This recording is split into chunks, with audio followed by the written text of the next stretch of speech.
나르치스와 골드문트, 헤르만 헤세, 1930년. 이 작품은 모두 20개의 장으로 구성되어 있습니다. 1장.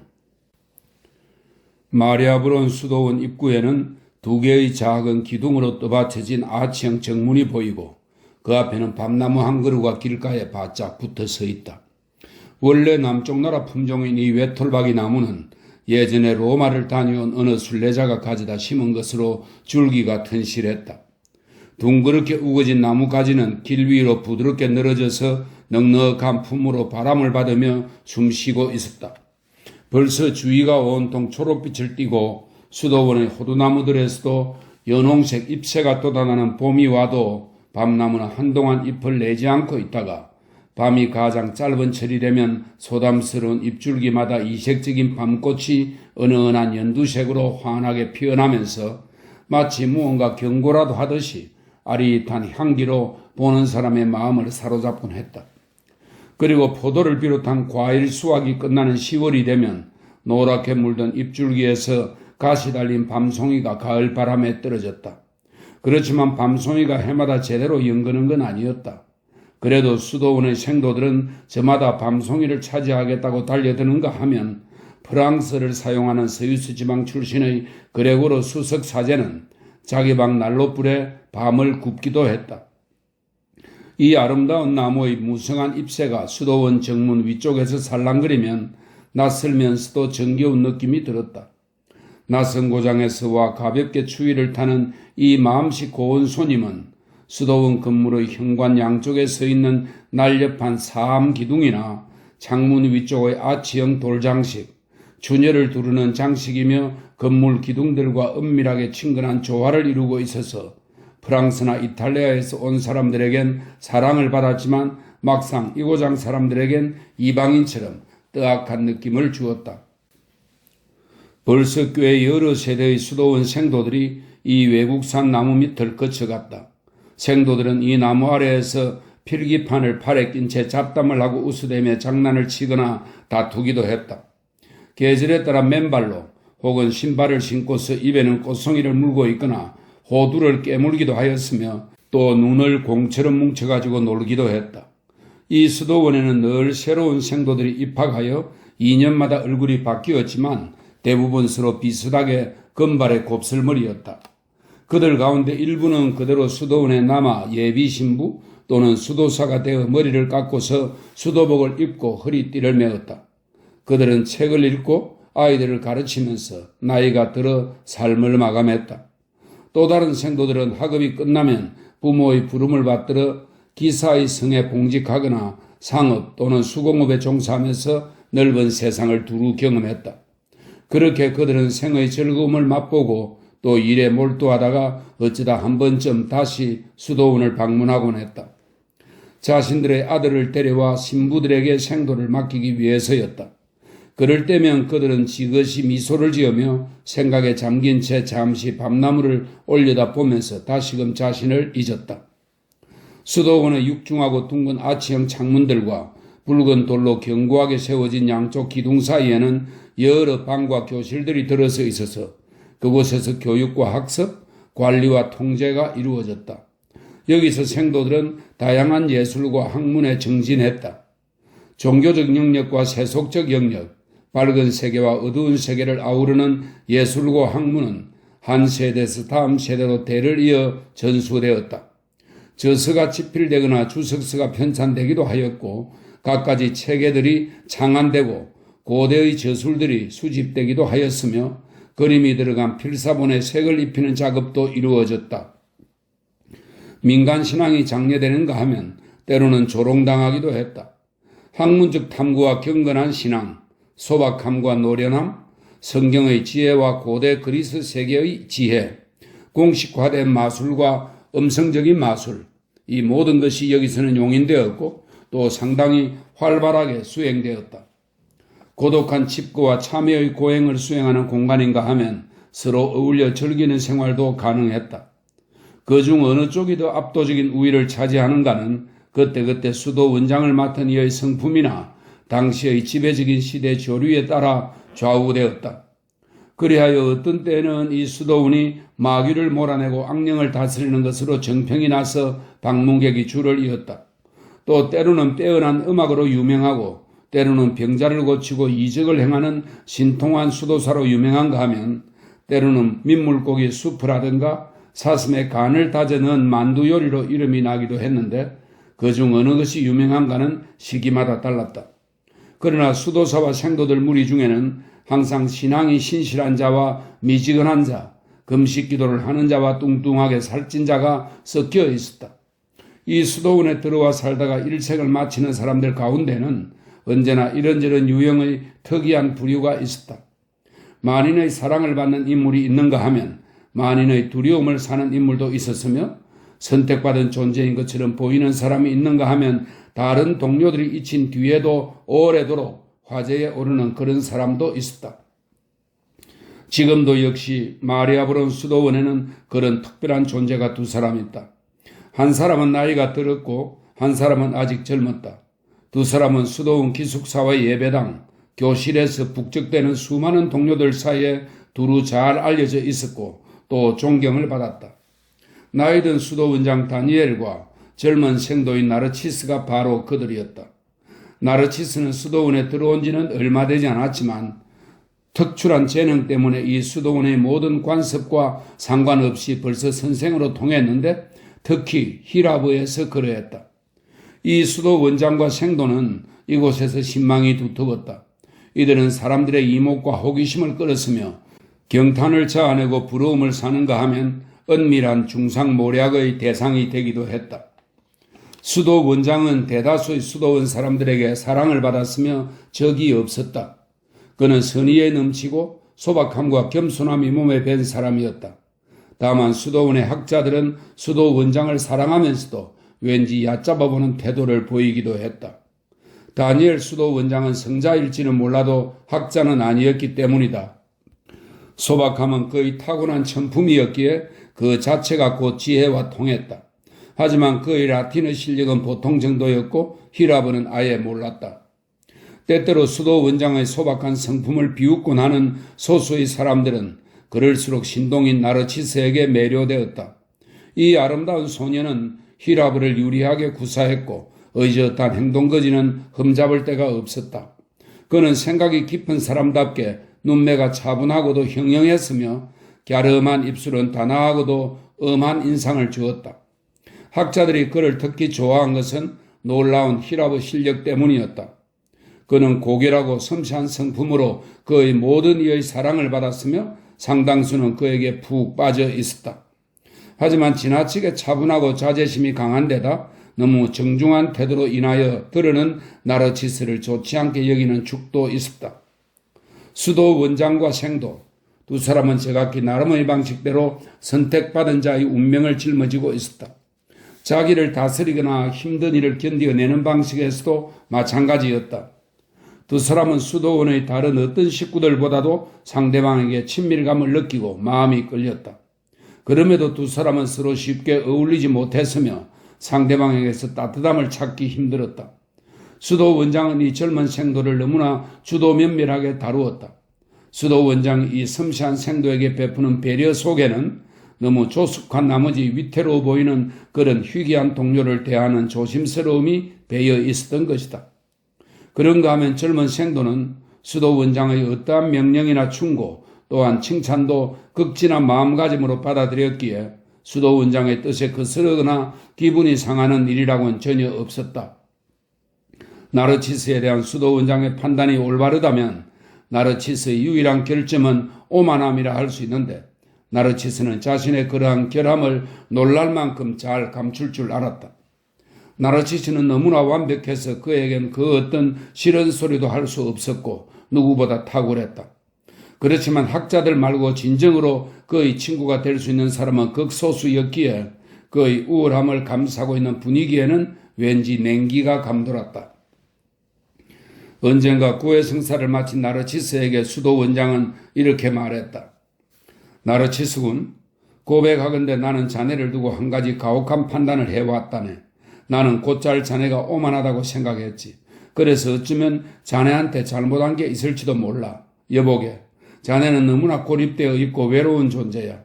자네한테는 숭배자는 있을지언정 친구는 없거든. 제발이지 자네를 꾸짖을 기회라도 왔으면 하고 바랐다네.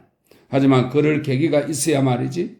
자네 또래의 젊은이들이 곧잘 그러듯이 때로는 자네도 철없이 굴기라도 했으면 좋겠어. 그런데 자네는 절대로 그러지 않거든. 그래서 이따금 자네 때문에 마음을 졸이곤 한다네. 나르치스. 소년은 까만 눈망울로 노인을 올리다 보았다. 신부님, 저는 어떤 근심도 끼쳐드리지 않기를 간절히 바랍니다. 사실 제가 오만한 것인지도 모릅니다. 신부님, 그렇다면 제발 저에게 벌을 주세요. 그렇지 않아도 저 자신에게 벌을 내리고 싶을 때가 있답니다. 신부님, 저를 독거방으로 보내주시든지 아니면 구전일을 시켜주세요. 그러기엔 자네는 아직 어려. 수도원장이 말했다. 게다가 자네는 의학과 사고력에 남다른 능력을 보이고 있지 않은가? 자네한테 구전일을 시킨다면 하나님께서 주신 재능을 허비하는 꼴이 되지. 10중 8구 자네는 교사나 학자가 될 걸세. 자네의 소원도 그렇지 않은가? 송구스럽지만 제 소원이 무엇인지 저 자신도 잘 모르겠습니다. 아마 저는 언제까지고 학문에서 기쁨을 찾을 테지요. 어떻게 다른 길이 있겠습니까? 하지만 학문이 제가 택해야 할 유일한 분야라고는 생각지 않습니다. 한 인간의 운명과 소명은 딱히 본인의 소원보다는 오히려 다른 어떤 것, 그러니까 예정된 섭리 같은 것에 의해 결정될 수도 있으니까요. 수도원장은 나르치스의 말에 진지하게 귀를 기울였다. 그러면서도 그는 노안의 미소를 띠며 이렇게 말했다. 내가 사람들을 겪어서 아는 바로는 특히 젊은 시절에는 누구나 다소간 섭리와 소망을 혼돈하는 경향이 있게 마련이지. 하지만 자네는 앞으로 무엇을 해야 할지 알고 있는 것 같으니 어디 한마디 들려주게나. 대체 자네는 무엇이 되고 싶은가? 나르치스는 검은 눈동자를 반쯤 내리깔았고 그러자 눈동자가 길고 까만 속눈썹에 가려졌다. 그는 말이 없었다. 여보게, 말해보게나. 한참을 기다리더니 수도원장이 말했다. 나르치스는 시선을 떨군 채 나직한 어조로 말하기 시작했다. 신부님, 저는 무엇보다도 수도원에서 일생을 보낼 운명이라고 믿고 있습니다. 수도사나 신부, 어쩌면 수석사제나 수도원장이 될지도 모르겠습니다. 하지만 제가 그것을 소망하기 때문에 그렇게 생각하는 것은 아닙니다. 공직으로 나아가는 것은 제 소망이 아닙니다. 그렇지만 저에겐 공직이 부과될 것 같아요. 두 사람은 한동안 말이 없었다. 어째서 그렇게 생각하지? 노인이 머뭇거리며 말했다. 자네가 그런 생각을 말할 수 있는 것도 다름 아닌 자네의 학문적 자질 덕분이 아닌가. 그런 자질 말고 다른 어떤 소양이 자네한테 그런 생각을 갖게 한다는 말인가? 나르치스가 천천히 말했다. 저에겐 사람들의 성격과 운명을 알아보는 그 어떤 감각이 있습니다. 저 자신만이 아니라 다른 사람들의 성격과 운명도 느껴집니다. 그것이 바로 저의 소양입니다. 이러한 소양을 타고났기에 저는 다른 사람들을 다스림으로써 다른 사람들에게 봉사하는 길을 택하지 않을 수 없습니다. 만일 수도원 생활이 저의 타고난 운명이 아니라면 저는 재판관이나 정치가가 되어야만 할 것입니다. 그럴지도 모르지. 수도원장은 고개를 끄덕였다. 사람들을 꿰뚫어보고 운명을 통찰하는 자네의 능력을 구체적인 사례로 확인해 본 적이 있나? 그렇습니다. 한 가지 사례를 들려줄 수 있겠나? 물론입니다. 좋아. 나는 우리 형제들의 비밀을 당사자들 몰래 캐내고 싶지는 않으니 자네가 모시는 수도원장 다니엘이 어떤 사람이라고 생각하는지 말해주면 어떨까 싶네. 나르치스는 눈을 크게 뜨고 수도원장을 똑바로 마주보았다. 명령인가요, 신부님? 명령일세. 말하기 힘들 것 같습니다, 신부님. 자네한테 억지로 말을 시키는 것도 나로서는 힘든 일일세. 그런데도 나는 이 힘든 일을 하고 있지 않은가? 말해봐. 나르치스는 고개를 들고는 속삭이듯이 말하기 시작했다. 존경하는 신부님, 제가 신부님에 관해 아는 것은 거의 없습니다. 제가 알기로 신부님께서는 커다란 수도원을 다스리는 일보다는 염소떼를 지켜주거나 독거방에서 종을 치거나 농부들의 고해 성사를 들어주거나 하는 일을 더 좋아하는 하나님의 종이십니다. 또 제가 알기로 신부님은 특히 천주의 성모 마리아를 사랑하시고 그분께 가장 정성 들여 기도를 드립니다.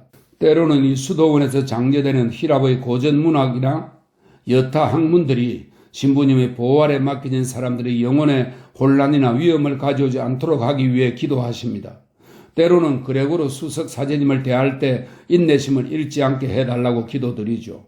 또 가끔은 평온한 죽음을 맞을 수 있게 해달라는 기도도 하십니다. 원장님의 기도는 응답받을 것이며 평화로운 죽음을 맞이하실 수 있을 거라고 생각합니다. 수도 원장의 작은 접견실에는 정적이 감돌았다. 이윽고 노인이 말문을 열었다. 자네는 몽상가여서 환영을 보고 있군. 백발의 노인이 다정하게 말했다. 경건하고 다정해 보이는 환영도 사람을 미혹에 빠뜨릴 수 있는 법이지. 그런 환영을 믿지는 말게. 나 역시 그런 환영을 믿지 않네. 여보게 몽상가 친구, 내가 이런 문제에 대해 마음속으로 어떤 생각을 품고 있는지 알아맞혀 보겠나?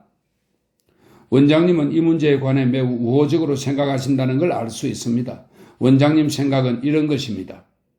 이 젊은이는 다소 위험에 빠져 있다. 이 친구는 헛것을 보고 있으며 아마도 지나치게 몽상에 빠져 있는 것 같다. 나는 어쩌면 이 친구에게 참여의 과제를 줄 수도 있을 테고 그런 참여가 그에게 해롭지는 않을 것이다. 하지만 내가 이 친구에게 부과해야 할 참여를 실은 나 자신부터 수행해야 하는 것이다. 원장님께서 지금 막 생각하고 계시는 것은 이런 내용일 테지요? 수도 원장은 몸을 일으켰다. 그는 미소를 지으며 생도에게 작별 인사를 했다. 좋아, 원장이 말했다. 젊은이, 자네의 환영을 너무 심각하게 생각하지 말게나 하나님께서는 환영을 통해 보는 것과는 또 다른 여러 가지 것들을 우리에게 요구하신다네.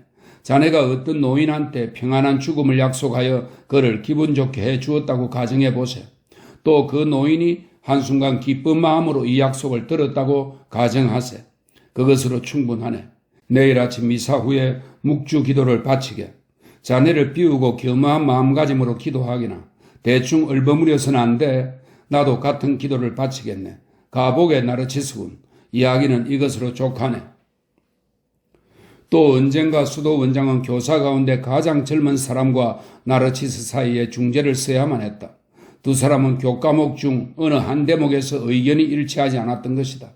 나르치스는 수업 내용 가운데 어떤 부분을 바꾸자고 완강히 주장했는데 새로 도입하려는 내용이 옳다는 것을 설득력 있는 근거를 대며 설명했다. 그러나 로렌츠 선생은 일종의 질투심 때문에 나르치스의 주장을 받아들이려 하지 않았다. 그리하여 두 사람은 면담을 할 때마다 며칠씩 기분이 상해서 서로 말도 하지 않고 토라져 있었다. 그러던 참에 나르치스는 시비를 가려야겠다는 생각에서 다시금 이 문제를 끄집어냈다. 마침내 로렌츠 선생은 얼마간 자존심이 상해서 이렇게 말했다. 나르치스, 이제 이 언쟁을 끝냈으면 좋겠어. 자네도 알다시피 결정권은 나한테 있지 자네한테 있는 게 아닐세. 자네는 나의 동료가 아니라 조수니까 내 뜻을 따라야 해. 하지만 이 문제가 자네한테는 너무나 중대사인 듯하고 나 역시 직권은 자네보다 높아도 지식이나 재능이 자네보다 뛰어난 것은 아니니 내가 이 문제를 결정하지는 않겠네. 이 문제를 원장 신부님께 가져가서 결정을 부탁드리기로 하지. 두 사람은 그렇게 했고 다니엘 수도 원장은 의학 수업에 관한 두 학자의 견해 차이를 친절하고도 참을성 있게 들어주었다. 두 사람이 각자의 의견을 상세히 진술하고 그 근거를 제시하자 노인은 흐뭇한 표정으로 두 사람을 바라보더니 백발의 머리를 가볍게 가로저으며 이렇게 말했다. 친애하는 젊은이들, 그런데 이런 문제에 관해서는 나도 자네들 정도밖에 알지 못한다는 생각은 하지 않는군. 나르치스 군이 교육 문제에 이토록 깊은 관심을 가지고 교과 내용을 개선하려고 애쓴다니 칭찬할 일이야. 그렇지만 상급자의 견해가 다르다면 나르치스 군은 입을 다물고 순종해야 도리지. 우리 수도원에서 질서와 순종의 미덕이 흐트러진다면 아무리 교육 제도를 개선해도 소용이 없단 말일세. 자기 뜻을 굽힐 줄 모른다면 그것은 나르치스의 잘못이야. 그리고 자네들 젊은 학자들한테 바라는 게 있다면 자네들보다 우둔한 상급자들이 앞으로도 늘 있었으면 하는 것일세. 오만함을 다스리는데 그보다 좋은 약은 없는 법이지. 선의에서 우러나온 이런 농담을 남기고 원장은 두 사람 곁에서 떠나갔다. 하지만 원장은 그 며칠 동안 과연 두 학자가 원만하게 의견을 조율하는지 눈여겨 지켜보기를 잊지 않았다. 그런데 수많은 인물이 들고 나는 수도원에 새로운 얼굴이 나타났다. 그는 수도원 사람들의 눈에 띄지 않은 채 금방 잊히고 마는 그런 인물은 아니었다. 이미 오래전에 그 부친이 입학 수속을 해놓은 그는 어느 봄날 정식 입학을 위해 수도원 부속학교에 도착했다. 소년과 그의 아버지는 수도원 입구의 밤나무에다 각자 타고 말을 메어 놓았고 정문에서 문지기가 그들을 맞이했다. 소년은 아직도 겨울철의 헐벗은 모습 그대로인 나무를 올려다보며 말했다. 이런 나무는 한 번도 본 적이 없어요. 정말 특이하게 생긴 아름다운 나무예요. 나무 이름이 무엇인지 알고 싶어요. 중년의 신사인 소년의 아버지는 근심 어린 얼굴을 다소 찌푸리며 아이의 말에는 신경을 쓰지 않았다. 하지만 첫눈에 소년에게 호감을 느낀 문지기가 나무 이름을 일러주었다. 소년은 문지기에게 정답게 고맙다는 말을 하고는 악수를 청하며 이렇게 말했다. 저는 골드문트라고 해요. 여기 학교를 다닐 거예요. 문지기는 소년에게 다정하게 미소를 지어 보이고는 방문객들보다 앞서 정문을 통과하여 널찍한 돌층계를 따라 위로 올라갔다. 주저하지 않고 수도원에 발을 들여놓은 골드문트는 여기서 벌써 친구가 될 만한 두 존재를 만난 느낌이 들었다. 그들은 바로 밤나무와 문지기였다. 골드문트와 그의 아버지는 먼저 학교장 신부님의 영접을 받았으며 저녁 때에는 수도원장이 친히 두 사람을 접견했다. 황제의 직속 관리로 봉직하고 있는 소년의 아버지는 두 번에 걸쳐 자기 아들 골드문트를 소개했다. 그는 얼마간 이 수도원의 손님으로 머물러도 좋다는 초대를 받았다. 하지만 그는 하룻밤만 머물고 다음날 아침에는 돌아가야만 한다는 뜻을 밝혔다. 그는 담례로 두 필의 말 가운데 한 마리를 수도원에 희사하겠다고 제안하였고 그 선물은 받아들여졌다. 성직자들과의 면담은 격식대로 딱딱한 분위기에서 진행되었다. 하지만 수도원장과 교장 신부님은 존경 어린 태도로 입을 다물고 있는 골드문트를 흐뭇하게 바라보았다. 이 귀엽고 순한 소녀는 금방 두 사람의 마음에 들었던 것이다. 다음날 그들은 아무 걱정 없이 소년의 아버지를 배웅하고는 기쁜 마음으로 소년을 맡아주었다. 골드문트는 교사들과 인사를 나누고 생도들의 기숙사에 잠자리를 배정받았다. 소년은 존경심과 서운함이 어린 표정을 지으며 말을 타고 떠나가는 아버지와 작별했다. 소년은 아버지가 곡물창고와 방앗간 사이를 지나 수도원 외곽 농장의 좁다란 아치형 문을 통과하여 사라질 때까지 서서 아버지의 뒷모습을 바라보았다. 발길을 돌리는 소년의 긴 금빛 속눈썹에는 눈물이 그렁했다. 그러자 어느새 문지기가 소년의 어깨를 다정하게 토닥여주며 위로의 말을 건넸다. 꼬마 신사 양반, 슬퍼하면 안 돼. 대개 처음에는 약간씩 향수병에 걸린단다. 아버지, 어머니, 누이들이 보고 싶은 게지. 하지만 너도 금방 알게 될 거다. 여기도 살만한 곳이고 과히 나쁘지 않다는 것을 말이야. 고마워요, 문지기 아저씨. 소년이 말했다. 저한테는 누이도 없고 어머니도 안 계세요. 전 아버지뿐이에요.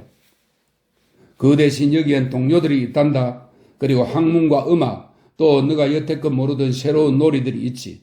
그 밖에도 여러 가지 것들이 있는데 금방 알게 될 거다.